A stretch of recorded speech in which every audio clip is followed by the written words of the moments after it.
Vjaġġ ta' 10 snin ikkaratterizzat minn dedikazzjoni, preċiżjoni u paċenzja waslu biex xogħlu jinsab espost f'diversi knejjes u palazzi f'Malta u Għawdex.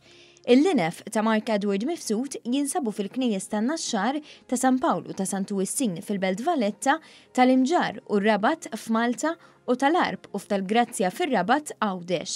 Dan fil-waqt li restawra l-linef tal-Palazz tal-Gran Mastru fil-Belt Valletta u l-Palazz ta' San Anton. Bil-infa restaurata tal-Palazz ta' San Anton fl-isfond b'madwar 5,000 biċċa ta' kristall, Mifsud ħadna lura 10 snin meta kien fil-Knisja ta' Santu Wissin fil-Belt Valletta. Konna nkunu grupp ta' nies hemmhekk narmaw għall-festa u ddeċidejt nirranġa l-brazzi ta' madwar il-Knisja.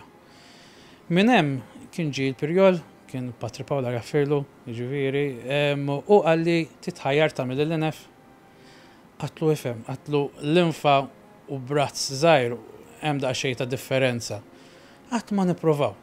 Minn hemmhekk imbarka fuq vjaġġ li matulu sfrutta l-potenzjal ta' talent tiegħu u ħadem breqqa u bajn għad-dettall biex bena l-inef mill-ġdid u restawra oħrajn. Spjega li f'każ ta' restawr issir riċerka intensiva fejn jiġu analizzati breqqa ritratti antiki, għalkemm ikun meta jieħu l-isien li jinduna fejn qiegħda l-ħsara. Qal li meta jibni l-infa mill-ġdid, il-proċess ikun ferm aktar kumpless fejn isir diżin fuq pjanta u jara kemm hemm bżonn ħġieġ biex il-linfa tinbena. Mill-karta nipprovaw nagħmluh realtà. Avolja meta tkun qed tiddiżinja fuq il-karta u ġġibu għar-realtà mhux dejjem ħajjiġi l-istess għax hemm elementi differenti, elementi ta' peace, ta' ħġieġ, inti jekk jiddendel kif irritub tista' tgħid. Inti mbagħad tirranġa skont il-qisien li jkollok. U spjega li l-materjal oriġinali tal-inef l-antiki li jmorru lura għas-seklu 18 huwa ħġieġ li jinħadem kollu bl-idejn.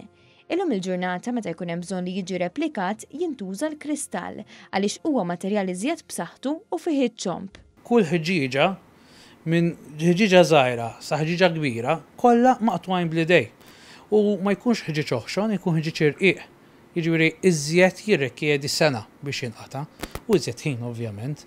L-aktar ħaġa ta' sodisfazzjon għal Mark hija meta jara lin-nies japprezzaw ix-xogħol tiegħu. In-nies jindunaw kif tara l-infa li hija ristawrata friska, għadha kollha nadifa, l-għajnejn awtomatikament jiffukaw fuqhom.